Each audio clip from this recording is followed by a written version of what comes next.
let's say that there's someone listening who resonates with what you're talking about. You know, they've been through trauma, they've been through hard times, but they keep breaking promises to themselves and they're struggling to get off the couch and they're having a pity party.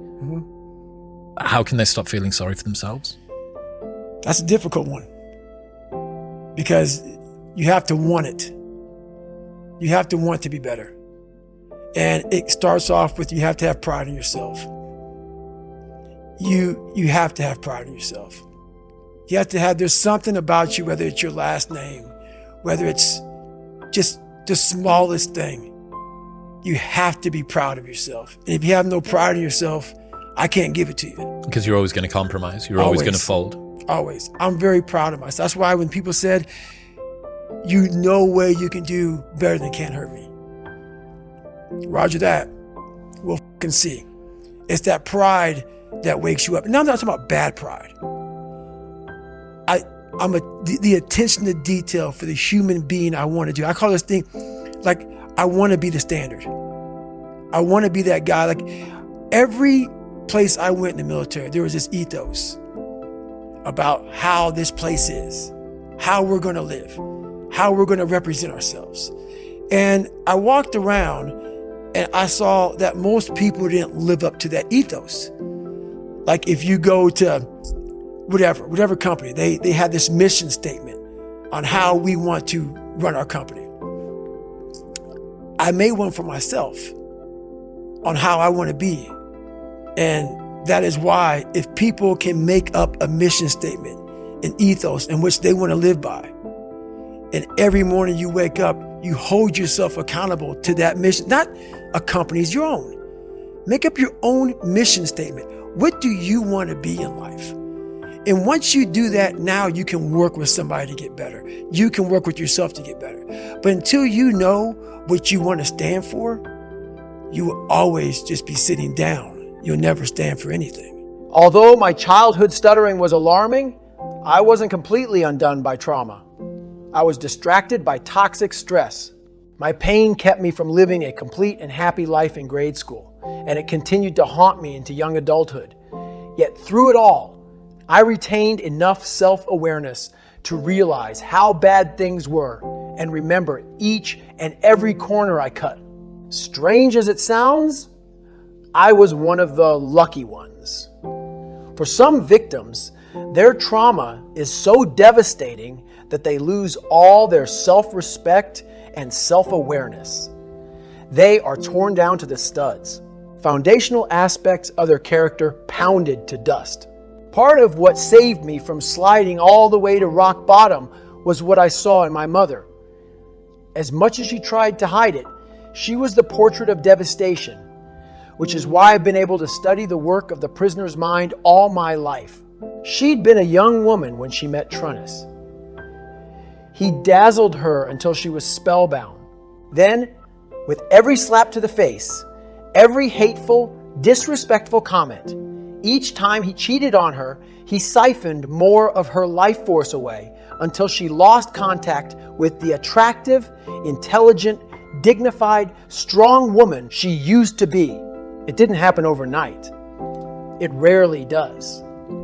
In abusive relationships, it's almost always gradual, which is why it burns so deep until one day you wake up owned by the person who is destroying you. In nature, destruction always gives way to creation. And my mother didn't sit in her rubble for long once we arrived in Indiana. An urge to build again is in each of us, and she had it too. However, when you are rebuilding the self, it must be done consciously. She'd lost all her confidence and emotional coherence because she never completely liberated herself from my father. As a result, she didn't know what she was building, and the bricks she laid became her prison cell. Subconsciously, she built a tower of mental and emotional isolation. And by the time I was 8 years old, she was an empty shell. She hustled and strived, but very little registered with her emotionally. We lived parallel lives. I couldn't even reach her. The irony is, You build those walls to protect yourself. You think they will make you hard and less vulnerable, but they isolate you in solitary confinement with your darkest thoughts and ugliest memories. You convince yourself that somehow you deserve to be there due to the bad life decisions you made. You believe that you are not worthy of more or something better, and that the damage can't be undone. You are filled with endless shame. When you look in the mirror, you don't see yourself for who you are. And what keeps you locked up in your prison is that false narrative that you continually feed yourself and the false reflection you can't escape because it is part of you. By the time I was in high school, my mom was an independent, successful woman who had survived domestic violence and landed a six-figure job at a top-tier liberal arts university. Those were the straight facts. Everyone around us saw the same thing, but in the mirror, she saw a worthless and undeserving person. While working as a college dean during my junior year of high school, she volunteered as a teacher in a prison. It wasn't enough for her to be in her own mental prison. She wanted to experience a real one, especially if it meant she'd have less time to sit with herself and consider her life in any meaningful way. After just a few weeks of work at the penitentiary, her daily routine, which had been damn near sacred since we arrived in Indiana, was all over the place, and I sensed something was off. How could I not? With the phone ringing every 15 minutes. Weeks before I was to leave for Air Force boot camp, she finally explained what the hell was going on. She was engaged to a man who'd been in a maximum security prison for the last 10 years. It took more than a few minutes for that statement to register before I asked, what was he in prison for? She didn't answer right away. She had to collect her thoughts because there is no easy way of telling your son that your future husband is in prison for murdering a woman over drugs. He didn't shoot her. This wasn't an attempted robbery gone wrong. This man straight up choked the life out of a woman over drugs. She went on to say that he was due to be released from prison the week after I left for boot camp and would be moving into our house. It is truly amazing what the mind can do when you fail to rebuild yourself consciously. My dad was a gangster and a crook. Her previous fiance had been murdered in his own garage. And for an encore, she would marry a convicted murderer less than a week after his release from prison. My mom was looking for someone she could save because she did not have the strength to save herself, but the marriage did not go well. They would divorce within 2 years. He would relapse and eventually die of an overdose many years later. To put it into plain text, when your self-worth goes away and you don't deal with or accept your demons, they will continue to own you and you will become a bottom feeder. I'm aware that most of the advice I give and stories I tell are built to help you push through impossible situations. However, sometimes what you need is a hard stop.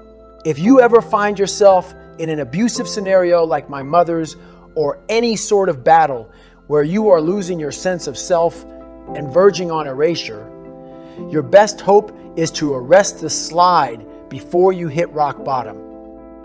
Hard stops allow military units and individual soldiers to reorg. That includes reloading your empty magazines, taking inventory of your ammunition, and rearranging your gear so you have access to loaded weapons and anything else you may need in the hours ahead.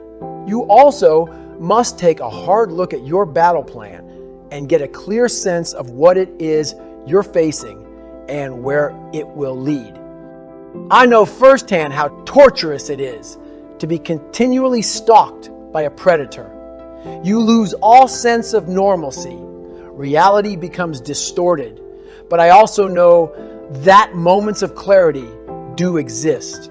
My mom should have reorged after trying to smack her in the face the first time, or the 12th time, or even the 50th time. While I know this is hard to do, it is something that we must do for ourselves. It is non-negotiable. If she had, she might have noticed she was on a slippery slope that would lead to her utter destruction. She may have seen that it was not normal or tolerable to watch her kids work all-night skates day after day and then get beaten at home. In a toxic situation, you cannot keep moving blindly forward, hoping it will end. It won't, but you might. When you arrest the slide, you will be damaged, but not completely broken. Your wound will likely become a distraction, but with intention and effort, you can heal and take control of your life.